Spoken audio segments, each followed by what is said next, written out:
Hey there, everybody. Pete Pardo here from Sea of Tranquility. Welcome to another episode of the UK Connection. As always, in the co-captain's chairs on this wonderful Saturday, we've got Mr. Simon Bray and Mr. Steven Reid, and they are representing the wonderful UK, while I'm the lonely US guy sitting over here. But that's what makes this show so fun, because I love being surrounded by these two gentlemen with their great wit and stories and musical knowledge. So good evening, gentlemen. I guess it's almost evening for you, right? Close enough, right? Yeah, this is cool. This is evening. Yeah, This yeah, is exactly. Definitely So evening. let's see. We got a couple fun things for you today. So in addition to our normally scheduled programming, which is best and worst opening acts of the 90s that we've happened to see, Simon was at a concert the other day, and he wants to talk about it. It's pretty notable one. So we got that. I know, yeah, exactly. It's like, why couldn't we be at that one too? And in fact, I think Simon met up with quite a few Sea of Tranquility friends that night, which I hear. But before all that, of course, it's a beverage selection of the day. So Stephen, what do you got for us today? I have got, well, this was recommended by one of our viewers quite a few months back, in actual fact, and I can't remember who, so I apologise. But as soon as I saw Freach, I thought, that was mentioned in the comments. Someone suggested that I should try Freach, which is a heather ale. Okay, so supposedly this is an ancient tradition. It's brewed in Scotland for 4,000 years. Heather ale is the oldest style of ale still made in the world. Brewed to a 16th century recipe with malted barley, sweet gale, I don't know what sweet gale is, and heather flowers, Freach has a floral peaty aroma, full malt body, and spicy herbal flavours. So it's here, and it's very good looking, I have to say.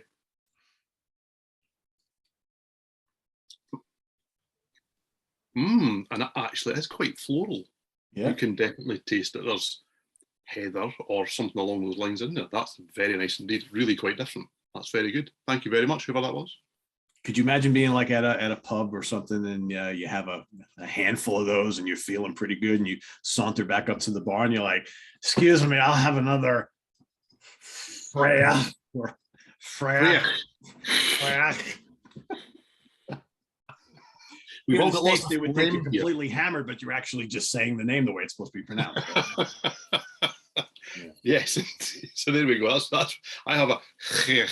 That's what I have.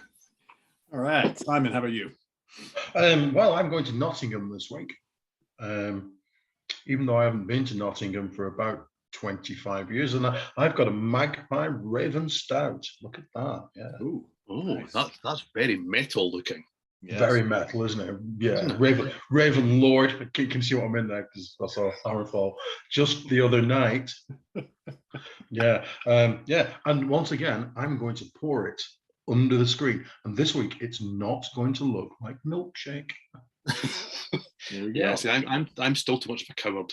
Pre-pour every time. Yeah. I'm actually pretty lame. I'm not even going to pour today. So, and my beer does not even equal the greatness I'm sure that yours is. This is from the state of Texas here in the state. It is a Shiner Bock premium beer.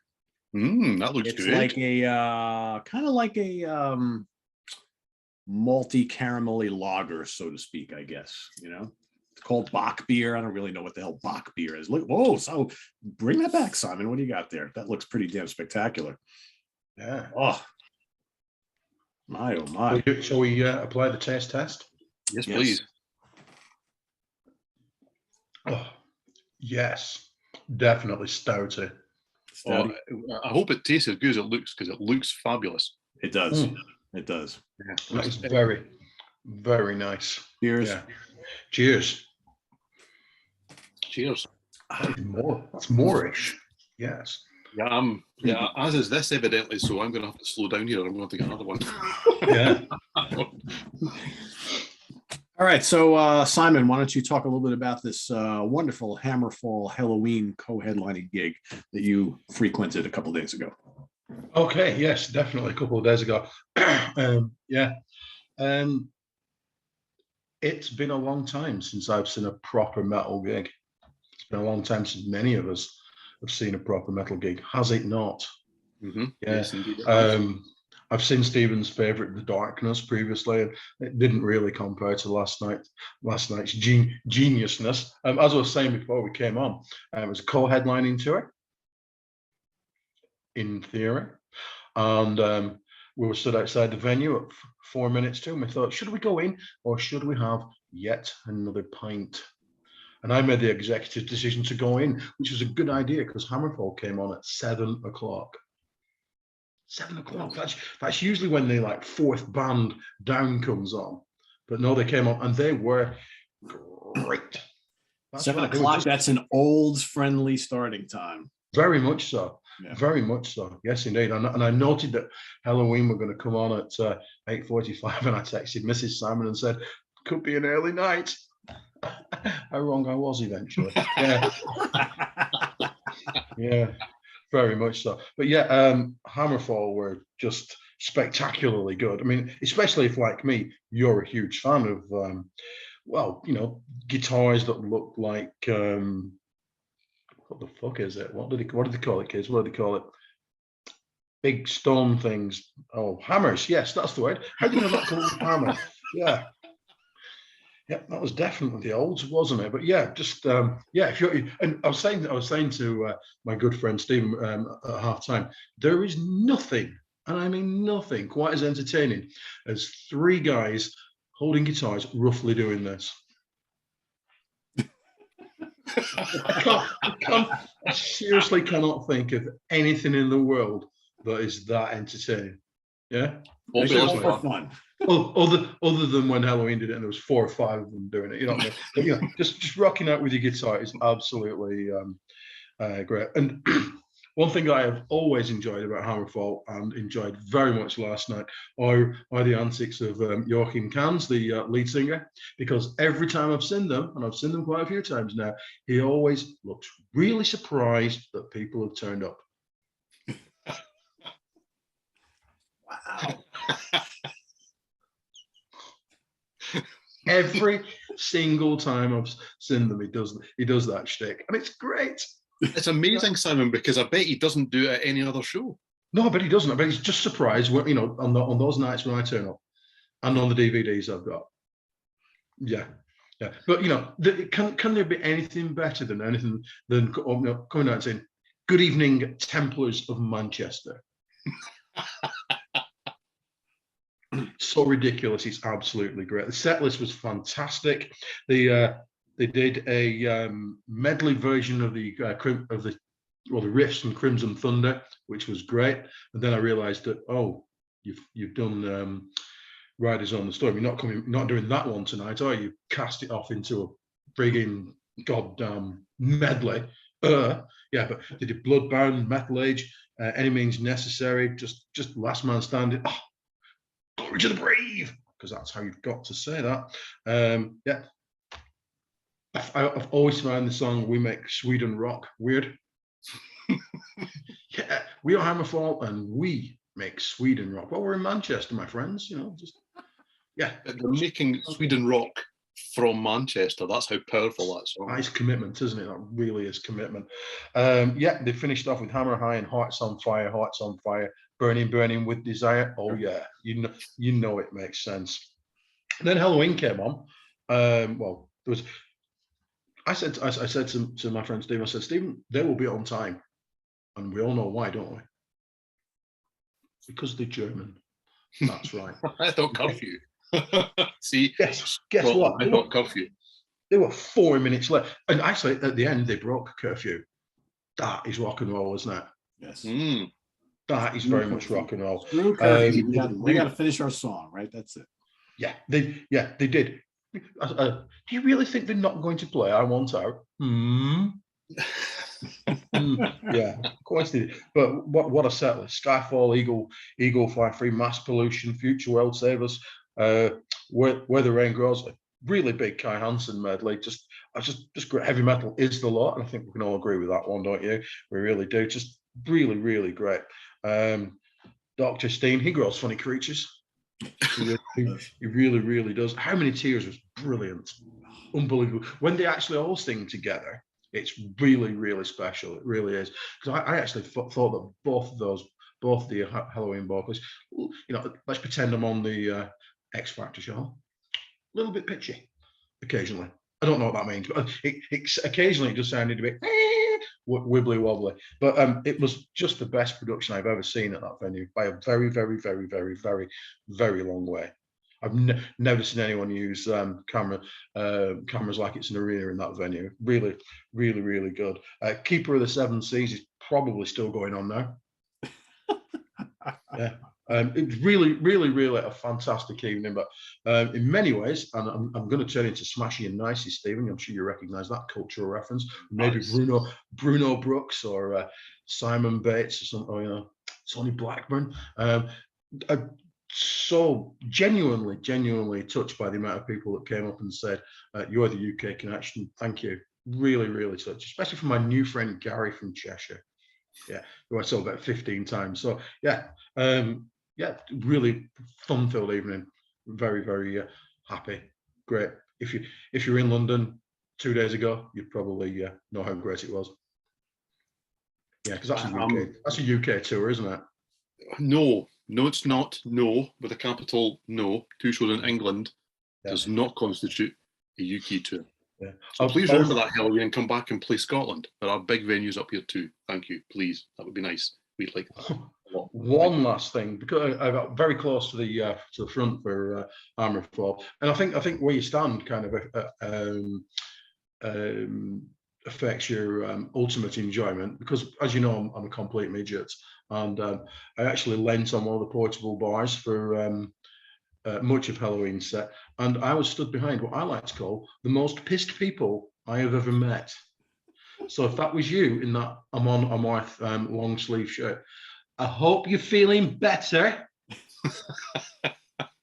Yes. How's the head? Yes, very much so. Yeah, really. Even his mate, when he turned around and got another short of some description, he just went, "Oh God, no." So yeah, a fun time was had by all. That's cool. That's good. Sounds good. All right. From that, we're going to transition into worst opening acts of the 90s. So, Steven. And best. Oh, you want to do best first? Yeah, let's save the worst for last. Well, we'll save the worst for last year. Let's be positive, will we? Let's be positive. All right. Let's be positive. So the best. What do you got? So the best, right? So from across the 90s, loads. This was difficult because I'm sure across the whole decade we saw lots and lots of things. So I'm going to start in 1991. I'm at the cavernous Glasgow Exhibition Centre, where the headline act was Status Quo, and therefore the support act came on at 4 o'clock in the afternoon, because Quo were doing 4 shows in one day. So we saw the second show of the day. Why? To get in the Guinness World Book of Records thing nonsense, because this was the sort of thing that Quo did back then. So I think they were in Sheffield before they were magically helicoptered in to Glasgow. I think they just apparitioned in some way. But obviously the support acts did not. And we had no idea who we were going to get.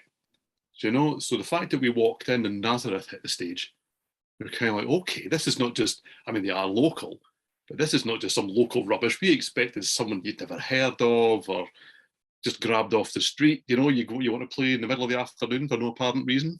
Well, Nazareth did want to play in the middle of the afternoon for no apparent reason. They only got 6 songs, so you don't waste them. They did Razamanaz, they did Big Boy, they did Love Hurts, they did This Flight Tonight, Broken Down Angel, and of course, Hair of the Dog. And they were just the only time I've ever seen them.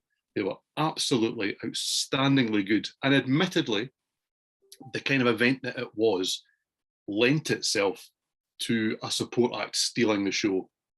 And Nazareth were not going to not take that on board, were they? They absolutely stole the show. I mean, Quo were there for a reason, and they were still good. We thoroughly enjoyed them, but we all walked out kind of going, I mean, we walked out in daylight in the early evening.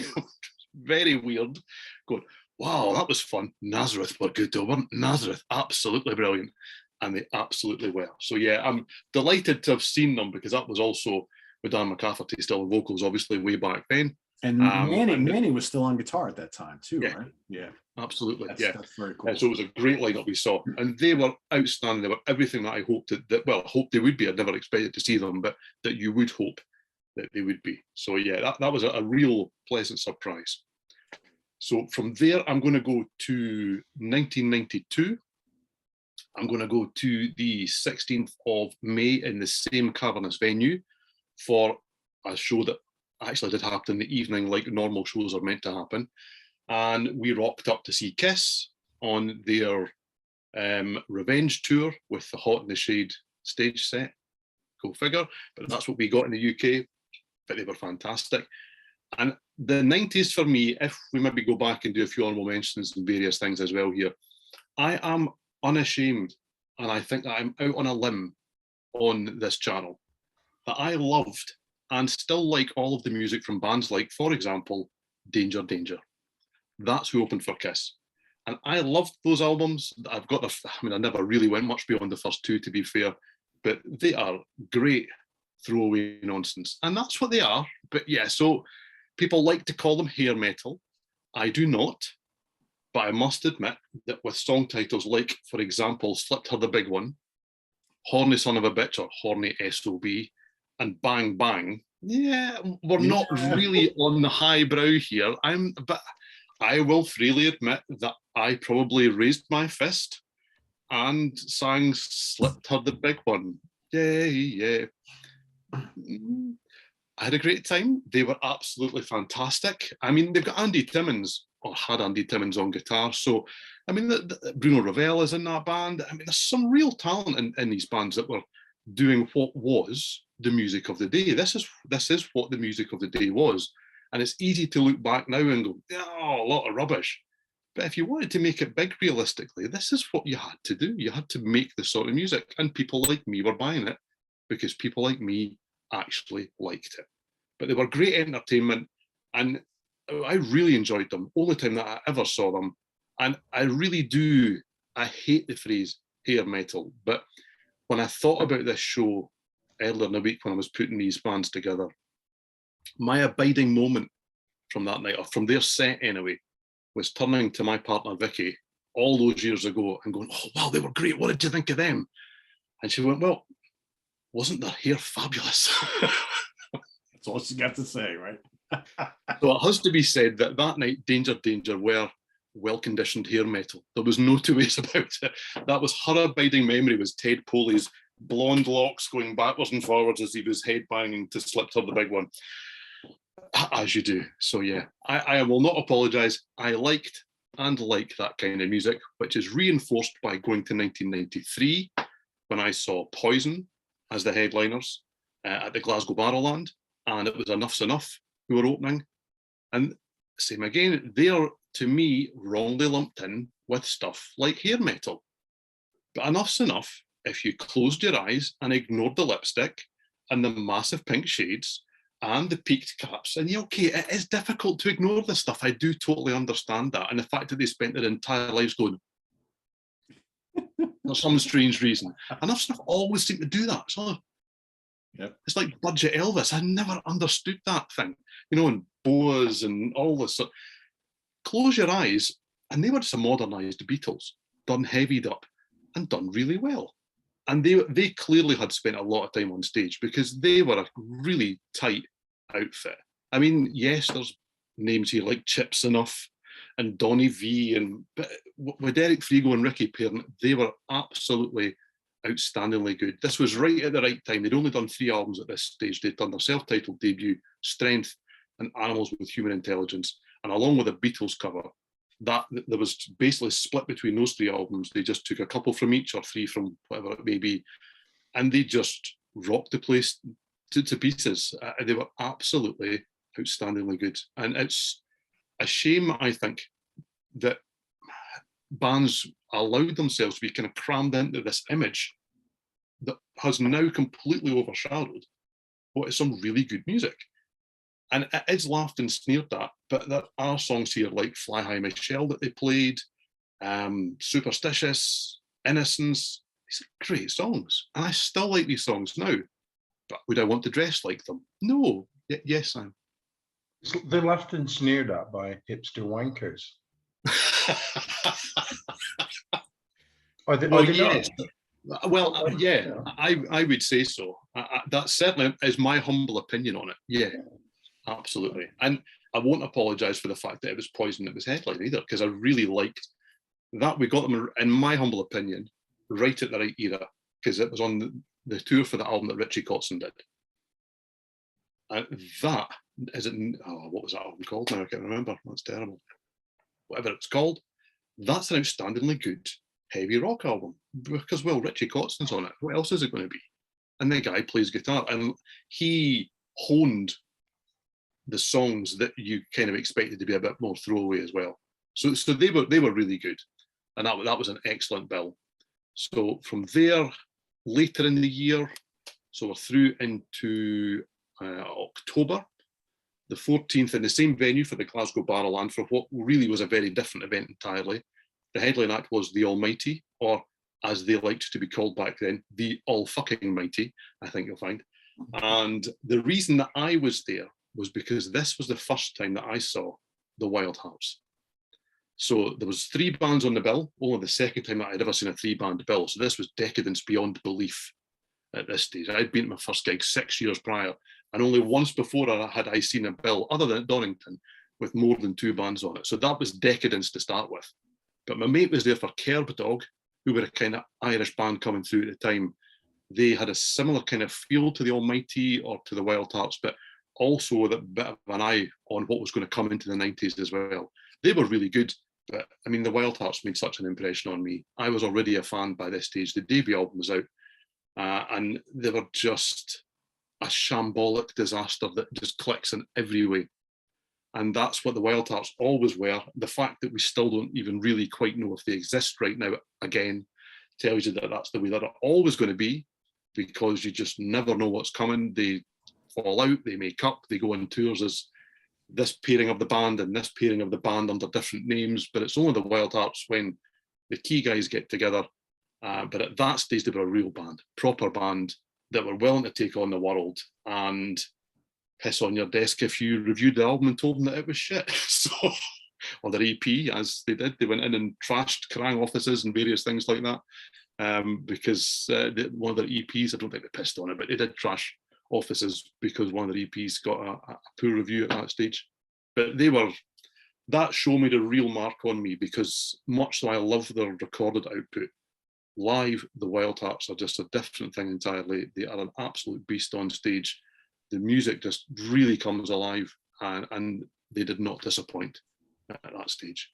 So the last one, I've got a few honourable mentions, but the last one that I've picked out takes me through to 1995, to the 20th of November. And I like it, actually, I made the show because I do like a ticket that's got more than just a headliner on it. I do like it when the other bands are on there too, especially when you're there to see one of them. But when we went to see Ozzy on his Retirement Sucks tour, this is 1995. Think about that, right? Yeah. Okay. Retirement Sucks in 1995. I must admit that this band here, Fear Factory, we had no idea who they were. No idea at all. And we turned up, and my God, were they outstandingly good. They were like nothing we'd ever heard before at that stage. That kind of, electronic, mechanized, near industrial, but still traditional heavy metal that just bulldozed absolutely everything. Burton C. Bell with a growl, but the amazing clean vocals.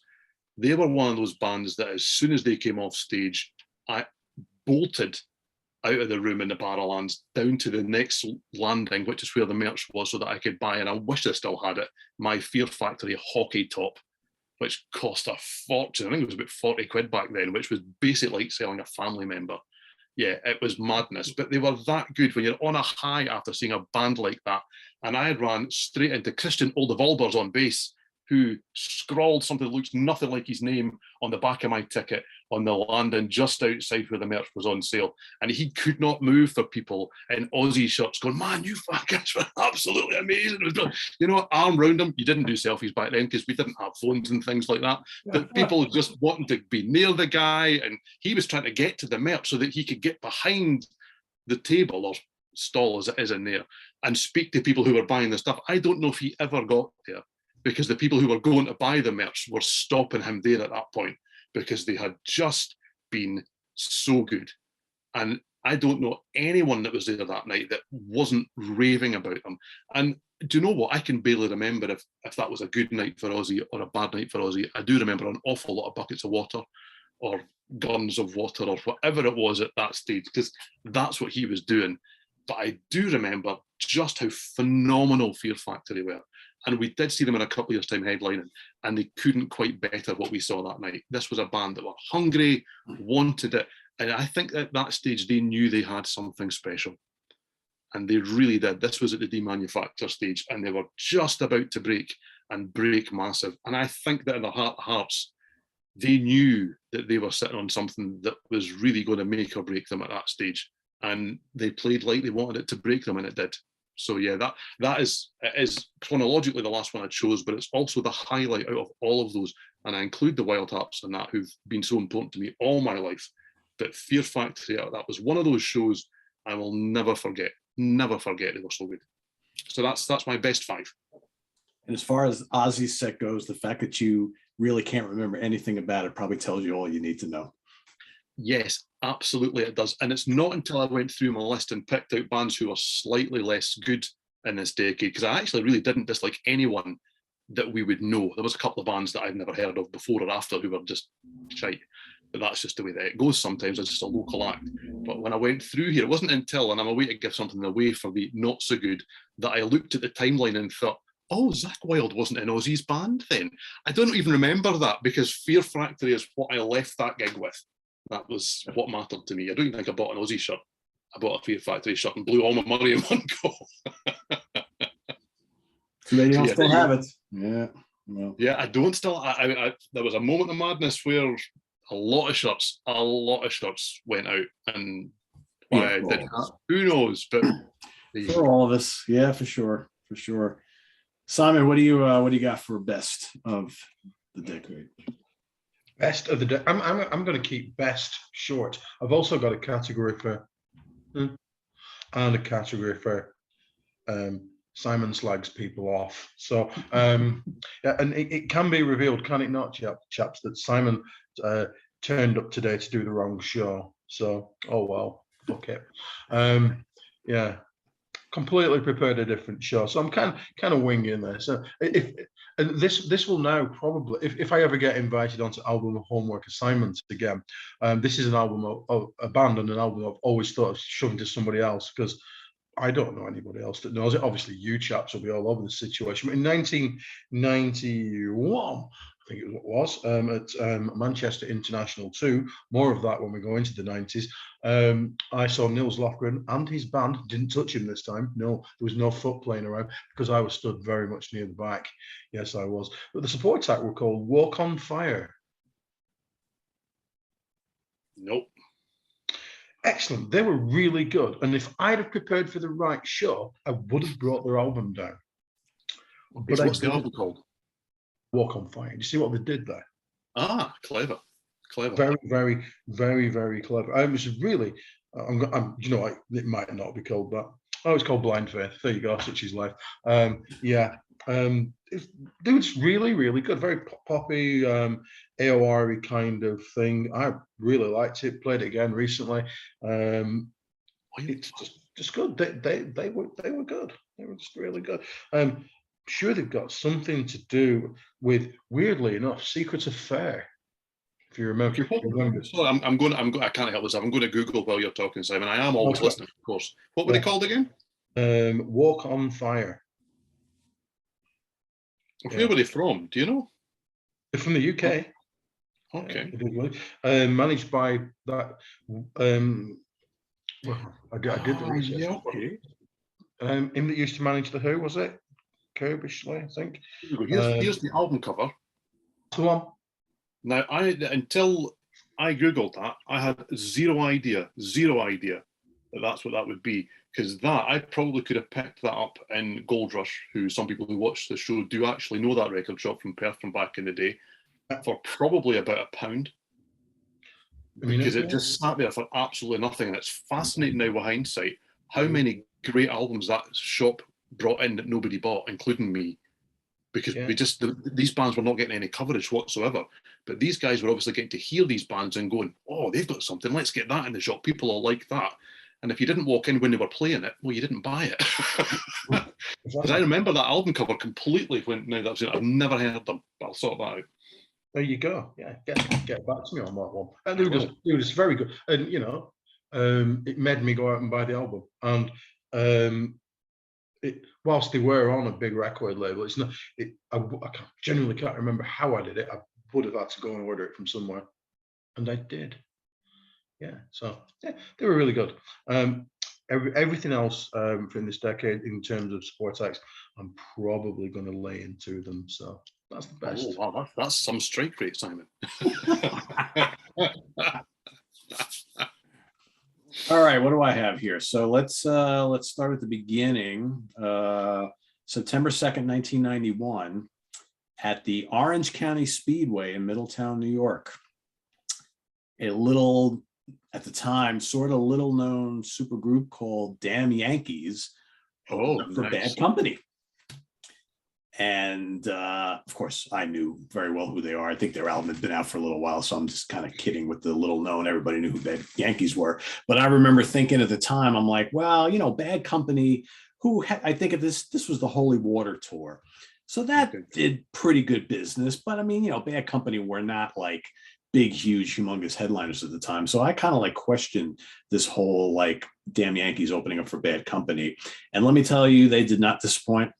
They played like a good chunk of that new album, and then they played like I think they played Renegade, and they played I forget what Ted Nugent song they played, and I think they played Rock You Can Still Rock in America by Night Ranger, and I thought they were absolutely spectacular. And then I remember like halfway through the Bad Company set, I was kind of like, ho hum, and I like Bad Company. But I just, Damn Yankees were really, really spectacular. That was a really good show. And and unfortunately we didn't have them around long enough to build on that momentum, but I thought that was really cool. Then they're a band that were here and gone far too quickly. Yeah. And you know what? That second album is pretty damn good. I like it a lot. Yeah, it's not quite as good as the debut, but no, I like it. Not quite, but it's pretty damn good. Yeah, it's got some really good stuff on it. All right, I actually incorrectly, I should have started with another one because we're going chronologically. So January 29th of 1991 at Madison Square Garden, ZZ Top headlining and the Black Crowes opening up. Not a Black Crowes fan? No?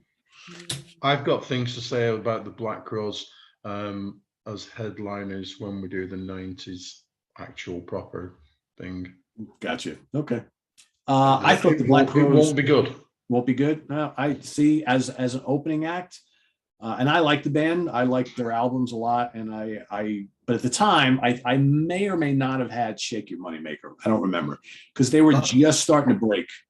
That's what I was going to ask, because I believe, and Simon will clearly differ here because there's a future story to come, but people I've spoken to that saw them first then really liked the albums. Whereas I had the debut, I don't think I have it now, and was totally underwhelmed by the amount of coverage that this band were getting because it was so old hat. It was so blatantly taken from certain areas. And I know that they evolved as the years went on. They did. I just liked them more as they went on. So that didn't really help matters much. So interestingly enough, so the album came out in 90. So I saw them. So I don't remember when in 90, but I saw this show very early in 91. So it may have only been out for a few months, but I know there was a lot of buzz about it. Interestingly enough, these guys opened up in late 89, opened up for Michael Schenker Group at the Chance in Poughkeepsie, New York. And I had no idea who the Black Crowes were, and I spent the whole opening act time out in the parking lot drinking beer. So I came in to see Schenker, and I just totally blew off the Black Crowes.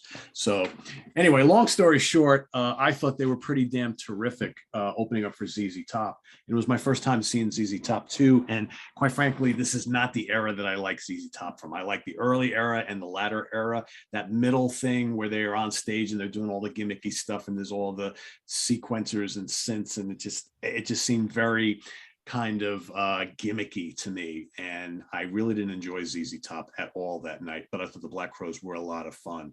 And it's funny, I agree with you 100%. I think all these years later, Shake Your Moneymaker, which was obviously a big hit for them, kind of a fun album, but I think I like the albums that came after a lot more, when they became like this kind of Southern rock, funky, just less of a Stones and Humble Pie and Faces ripoff, and more of like finding their own identity and becoming somewhat of like a Southern rock jam band, so to speak. So, but I'm going to say something along those lines in a few weeks' time, because okay. I saw them at Blackburn King George's Hall probably about a year later, and I have virtually nothing good to say about it. Okay, all right, I'll be interested to hear that. So that's cool.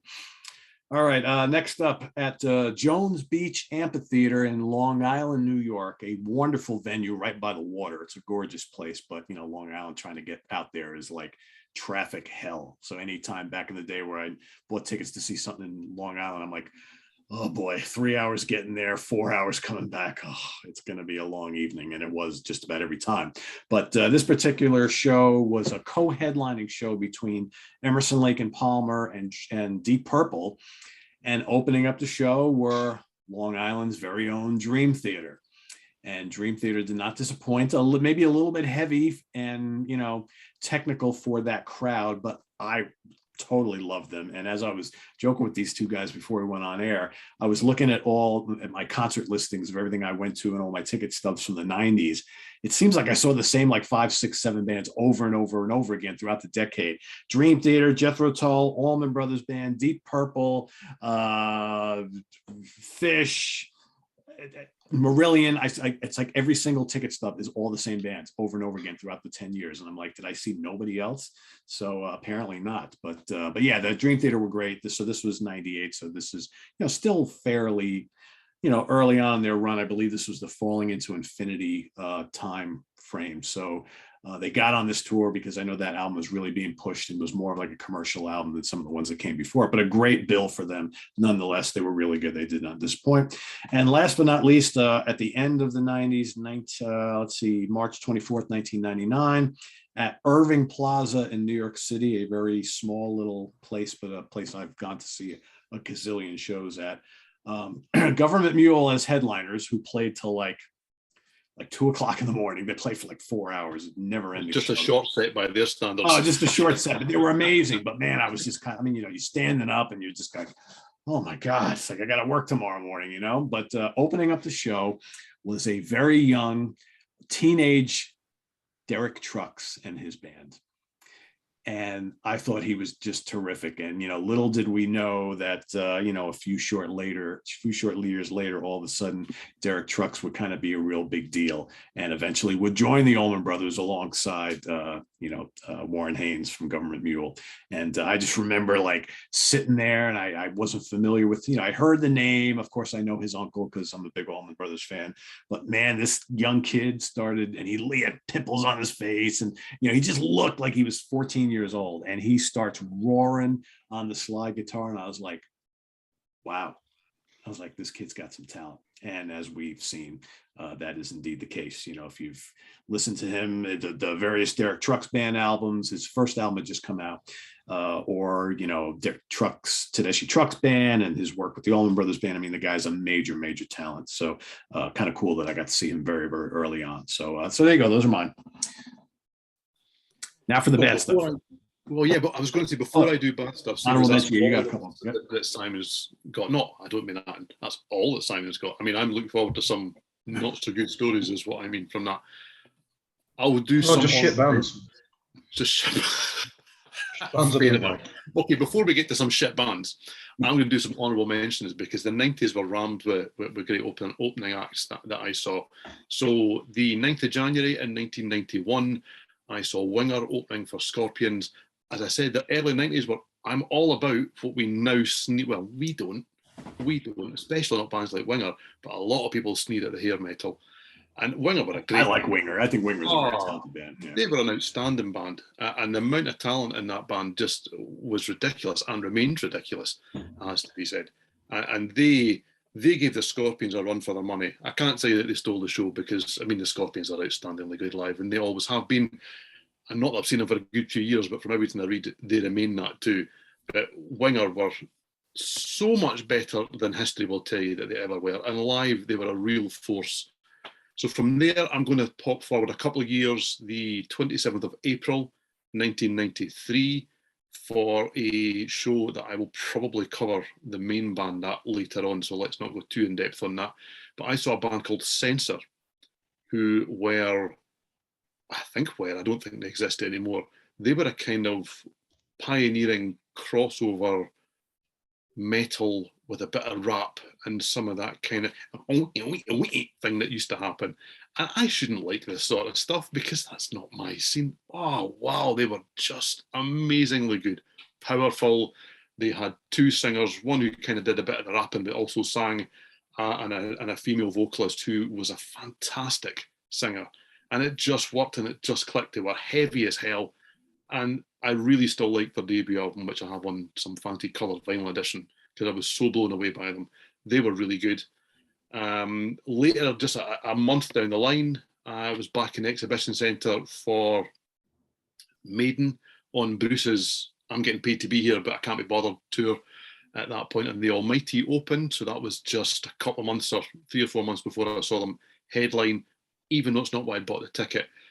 That was the show that changed my mind on this band, because I didn't really like the Almighty up until I saw them open for Maiden, because they really were just such a powerful, heavy force. And Ricky Warwick is a fantastic frontman, as he's been proven right the way through all the various things that he's done, right up to Black Star Riders that we see him in now. And a couple more. So Skin, who I don't know if many people will remember.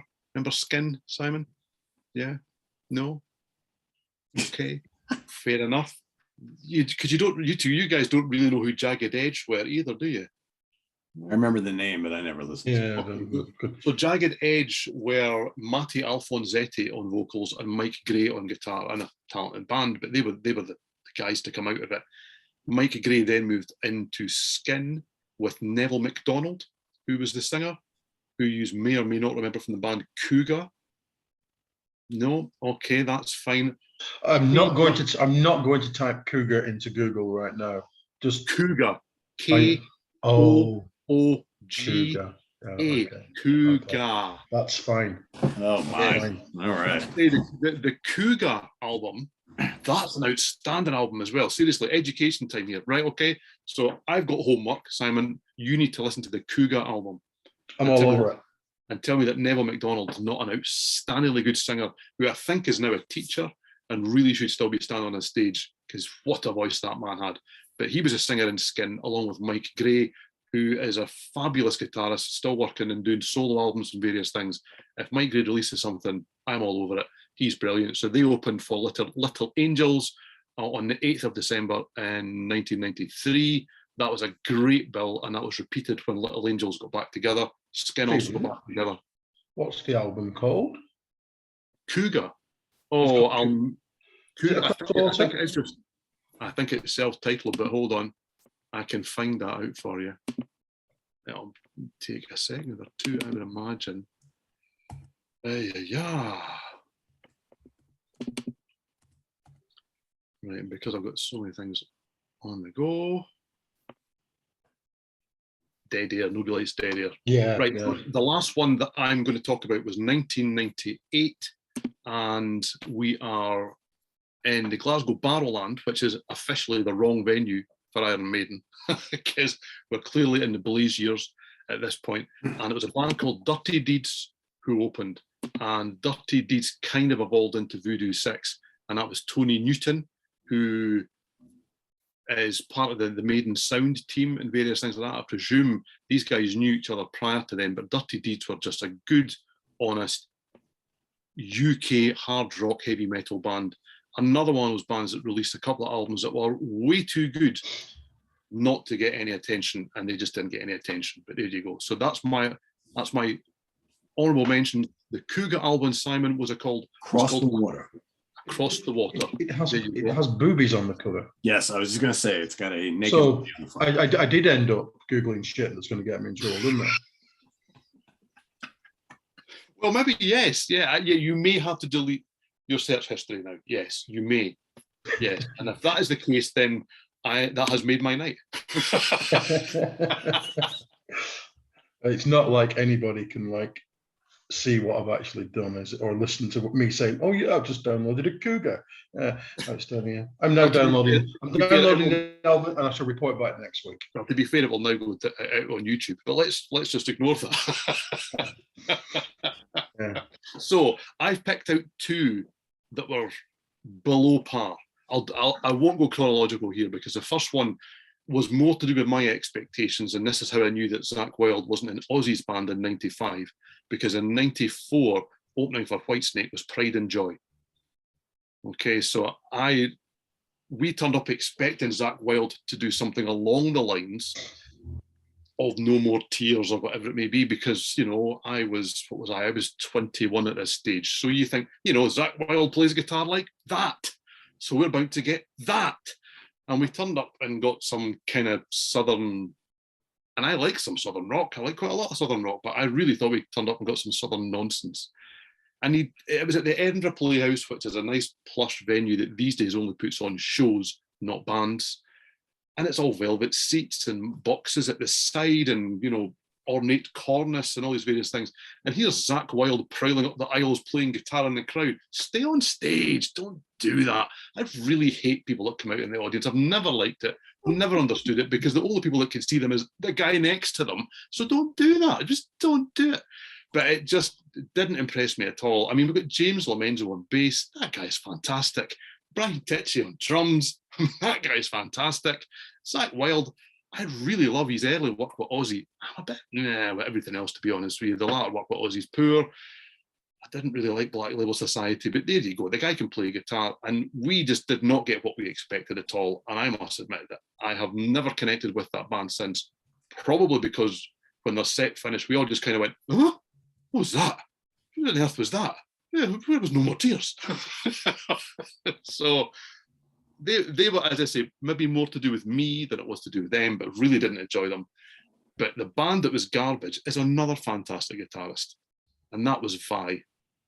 Okay, so we've got Devin Townsend on vocals. I love Devin Townsend. You know, he's done it from Strapping Young Lad, the really heavy stuff, right the way through to his kind of dreamier end of the prog sphere. And everything that comes in between. I'm a massive fan. I like Ziltoid. I like Devin Townsend. Casualty of the Cool. That's a smart album. So many different things going on there. But the Exhibition Centre in Glasgow has killed many a headliner, because the sound was, when bands played it regularly, notoriously garbage. It was muffled.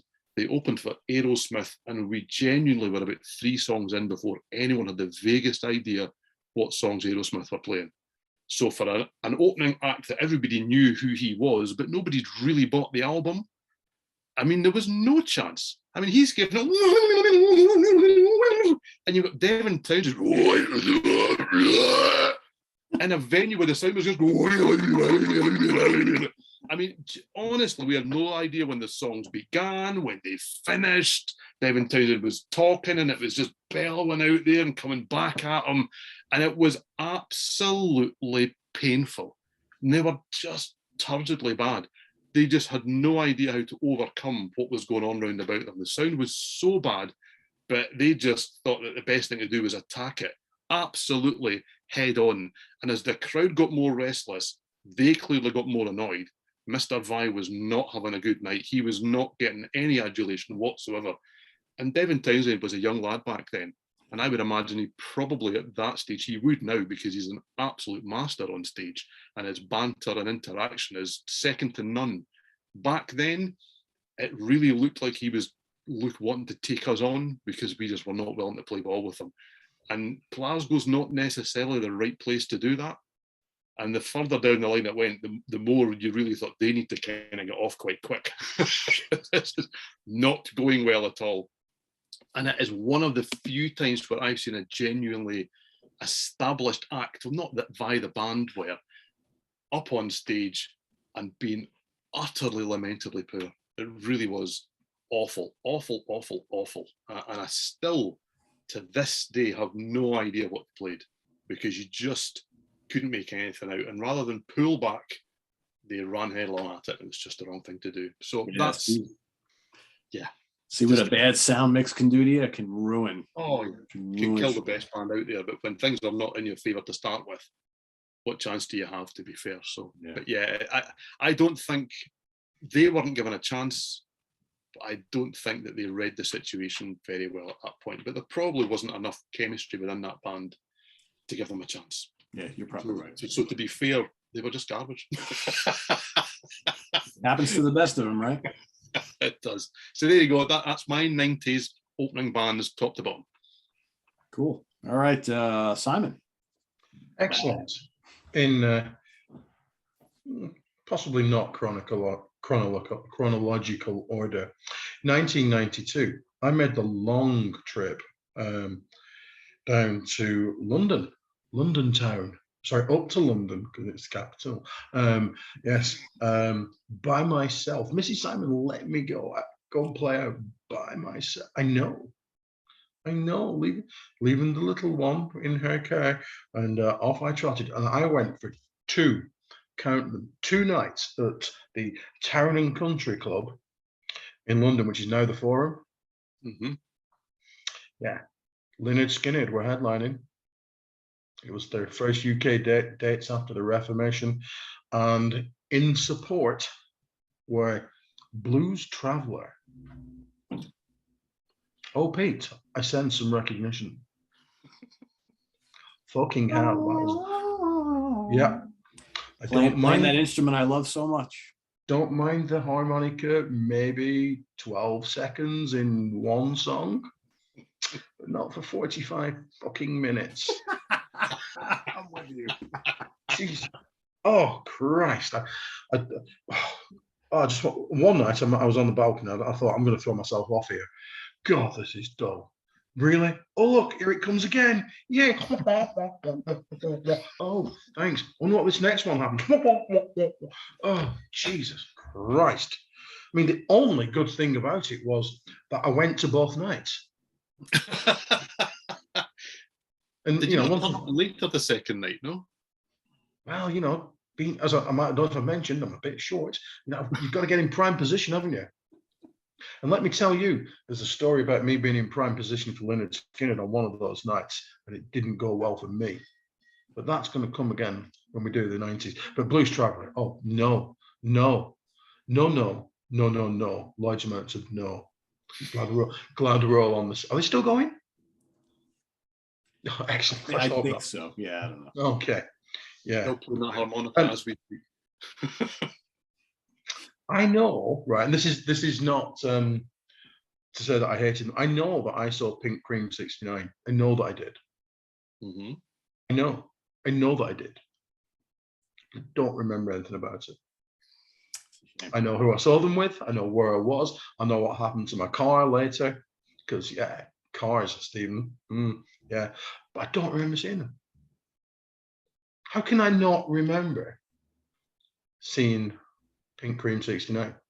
Well, as I mentioned to you before, I will have a confession at some point when we do a show about headliners and support acts, where I will have to confess having completely forgotten that I saw a certain band that we've spoken about at length on this show. But we'll get to that on a different night as well. So you're not alone. It's one of those things that happens. Just weird, isn't it? Weird. I know I've seen them. I know I did. Which, as Pete says, probably suggests I didn't thoroughly enjoy them. Probably. I'm sure I would have done because I like them. You know what I mean? Yeah. Anyhow, I'm here to lay in too. I said previously about hipster wankers. Yeah, and I don't know. Stephen, you're from the UK. If you ever thought like magazines like Q and Mojo and NME, and they always push certain kind of artists, and good sigh. I'm with you on that one, right? And I saw the headliners were Squeeze at Blackburn King George's Hall, and they were in acoustic mode, and that was all right. It's all right. Don't mind a bit of Squeeze, that's fine. But the support act, and I think he was probably a little bit later than his supposedly zeitgeist moment was Ron Sexsmith. Oh, well, that name rings a bell. I can't quite remember. Yeah, because there was a point where everyone was saying, "Oh, Ron's so good. He's the best lyricist in Dylan. He's so great. He's fantastic." Well, no, he wasn't. He was just an absolute massive pile of wank. It was just absolutely awful. Real. You know, they do say if your songs work on an acoustic guitar, then they're good. Then they're good songs. Let me tell you, I was like virtually running to the bar after about 5 songs. Just, oh god! But you read, and especially in the barren wastelands that were the mid 1990s, you think, oh, there's got to be something that's good out there. Oh, wow, Ron Sexsmith as well. That's gonna be good. No. See, for me, the fact that you've put this guy together with a magazine like Q, I'm already worried because I'm expecting it as an example. Well, yeah, we're going to celebrate mediocrity and tell you that crazy cutting edge. That was it. I mean, that is as safe as it possibly could be. If they told you it was wild and crazy, you knew you could get your pipe and slippers out. Mm. If there was ever a issue that didn't have U2 on the front, then Christ, there was something wrong, wasn't there? To be fair, those were called the Oasis issues. See what you did there. Yes, indeed. Yeah. I just loved much about that particular evening. Although Squeeze were all right because they're quite personable. You know, actual proper lyrics that like tell stories and shit like that. I can get down with that. I really can. Jules Holland remains a dick, but let's put that to one side, shall we? Yes, indeed. I'm here one more time. This is the last one. This was in 1997.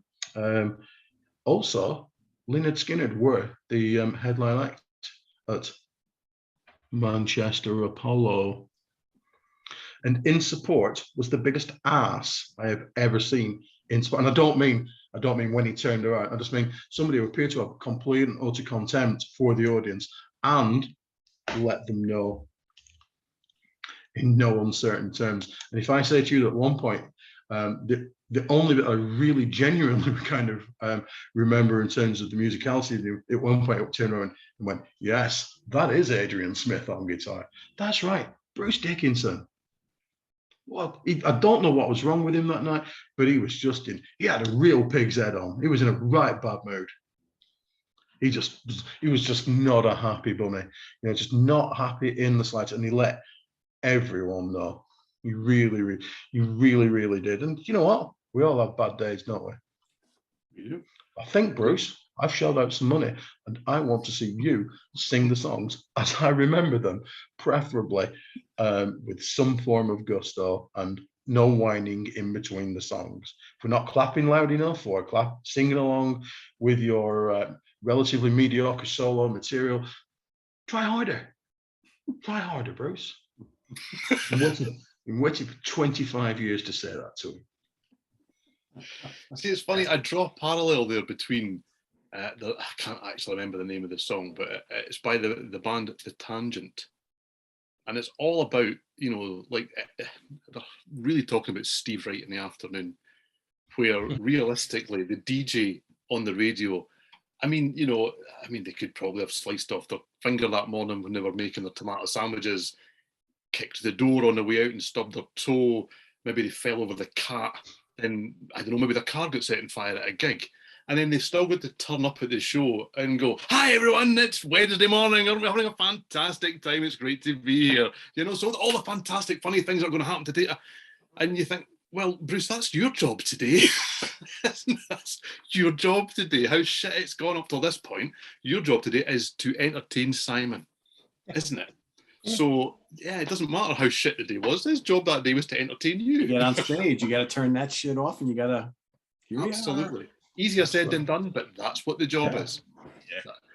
And let's be honest, that's what the job is for, as an opening act, half an hour to 45 minutes. It's not like we're kind of going, do you know what, you're going to put in an 8-hour shift here.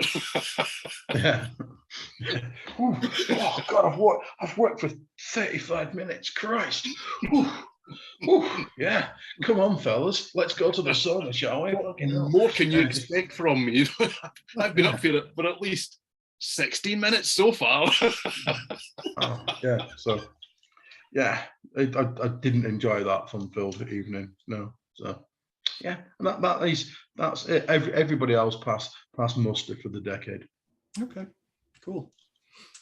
Well, as I said earlier, I basically saw the same bands over and over and over again during this decade, and many of them did like headline only shows, right, where there was no opening act. Because, you know, remember at the time, Yes was doing an evening with Yes, Dream Theater were just starting to do an evening with Dream Theater in most cases, and you know, and I only saw 3 or 4 other bands. I think Jethro Tull rarely had an opener, so these were the bands I was just seeing like constantly, and so there wasn't a lot to choose from. However, there were a couple.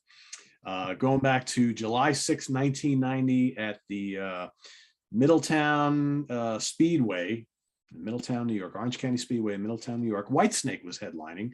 This was the tail end of the Slip of the Tongue tour. And they had with them in tow one of my favorite bands of all time, Faster Pussycat. As soon as you said Faster Pussycat there, I didn't want you to think I was talking to you, but I just want to go, shut up.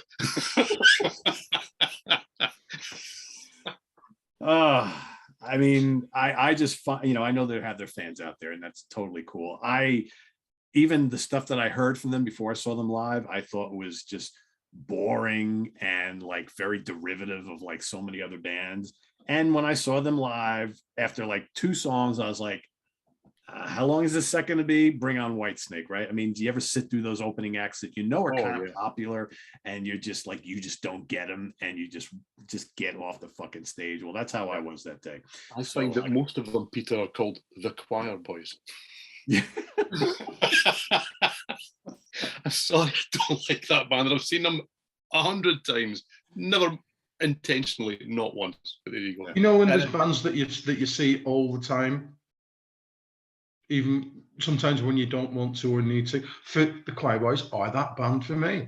Yeah. When we do the 90s show, they're going to get 36 mentions. Yes. And I'm going to mention every single one of them, Stephen. Yes, I am in excruciating detail. I may mention them as well, but probably not in glowing terms. But there you go. It's interesting. I think we have many of those bands. I know for me, the 2000s were like, I mean, Jesus Christ, Amon Amarth and Children of Bodom were on like every extreme metal bill I saw for like 8 years straight. It's like every time I went to go see a concert, I'm like, oh, again, they're on this bill? Holy cow. It's like, man, it's like, I feel like they should like show up in my living room one morning. I know them better than like I know my family, you know, it's crazy. It's funny you mentioned Faster Pussycat there, because I recently, for the webzine, I reviewed, they've got a box set out with the first 3 albums and a couple of EPs. It's one of those, and Cherry Red do them brilliantly. I mean, so I'm not having to go at the label. It's one of those Cherry Red clamshell box set things, and they just gather together like a label's worth of a band's output and put it in one set.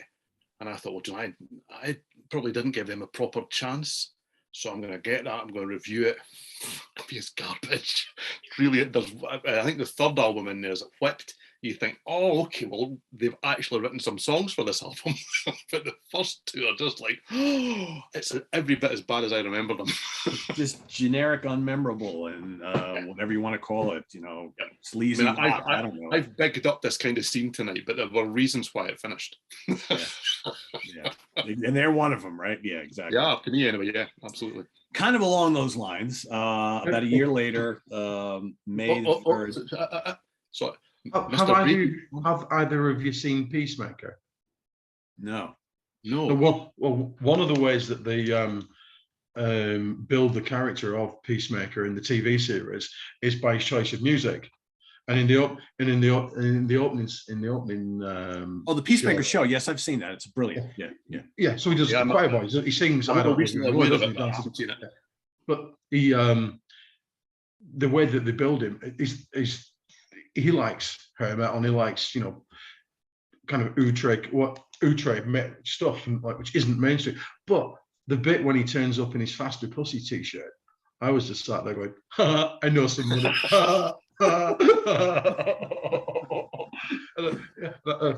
Mrs. Sands go, what are you doing? I'm going, it's a Faster Pussycat t-shirt.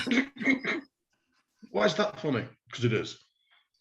Well, you've sold me. I'm gonna have to watch this now. It's a very fun show. Yeah, it's very. Okay, I'm going to make an effort. The title sequence is unbelievably good. Yeah. Right. Okay. I'm in. I'll have to make an effort.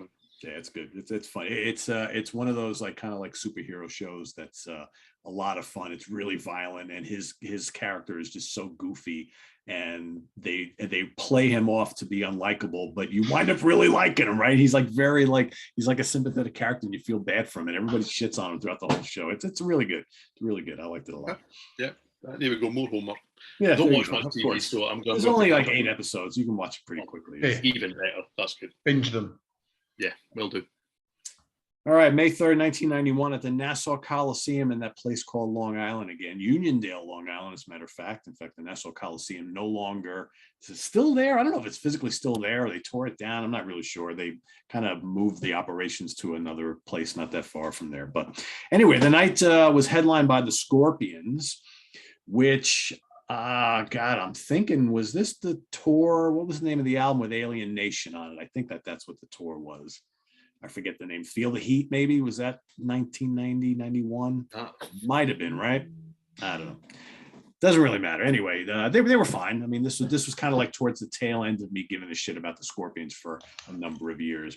But the opening band, they're actually kind of local guys, so I don't want to shit on them too much. But the band was Trickster. There's nothing wrong with Trickster. Oh, God. Really? You like Trickster? Oh, man. Yeah, and the recent albums have been great. Well, I haven't listened to anything recently because I couldn't stand the early stuff.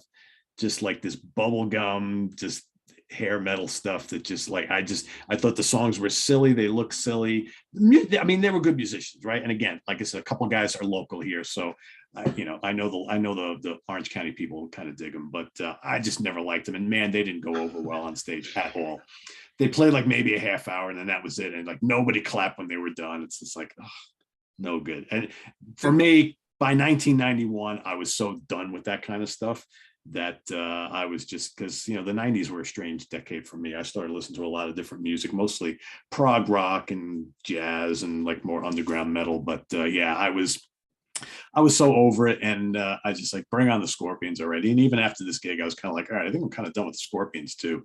So that was one of my like last like metal shows or hard rock shows, whatever you want to call it, of this nature. And I kind of stayed away from much of the rest of the decade. So. It's funny, Peter, because there's something when I was watching the Curse of the Collector show, I think the first one that went out, and it was Jamie who was kind of talking about it was maybe the more recent one, Up All Night.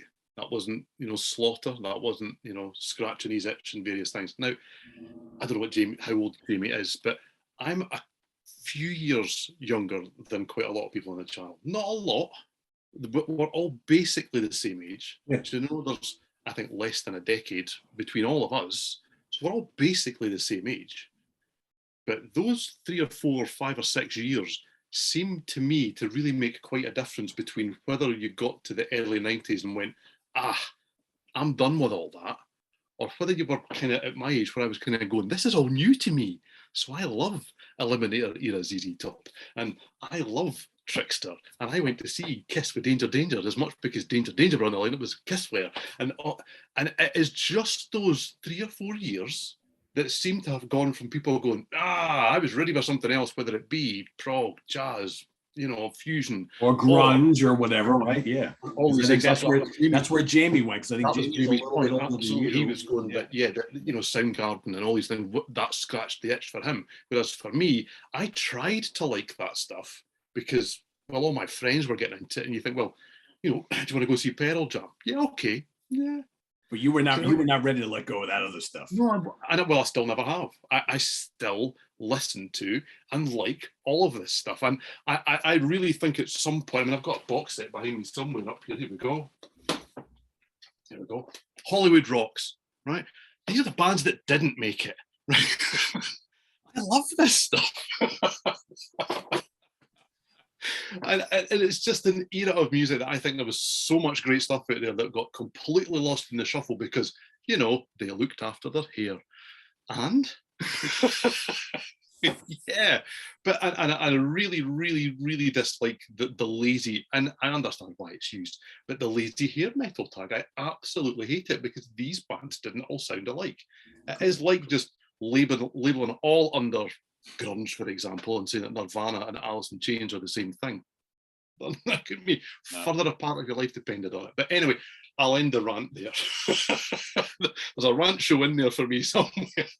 Yeah, I didn't appreciate Trickster too much. So, I just, at that point in time, I was like, all right, I just have no patience for this anymore. So, but Fair enough. But that's all I got. Because again, I didn't see many opening acts that decade because most of the bands I saw didn't have opening acts. They just played 3 hours, just them. So, I mean, and there's something to be said for that. I mean, sometimes you stumble across a Fear Factory where you think, wow, okay, and it opened my eyes and changed some of the stuff that I was listening to and various things. But most of the time, you see a Faster Pussycat. Yeah, that is true. I still try, and I still turn up early for the support. I still do it. Can't help myself because there's a gem out there somewhere waiting to be heard. You never know, right? You never know. As we've shown, some of these are, I mean, what's really cool is when you come across, you go see a band who you never heard of before, you kind of like, and then like a year or two later, they've broken and they're like all of a sudden. I mean, that happened with me. We talked about in previous episodes. A White Lion happened with Skid Row. It's like I never heard of these bands before. They weren't even signed yet, and all of a sudden, fast forward a year or two, they blow up. There you go. See, as we're doing support acts, and I don't let's maybe think about this because I've struggled. When I was standing at the therapy show that I was at about 3 or 4 weeks ago now in Glasgow with a good friend of mine. It's been a friend of mine for decades now.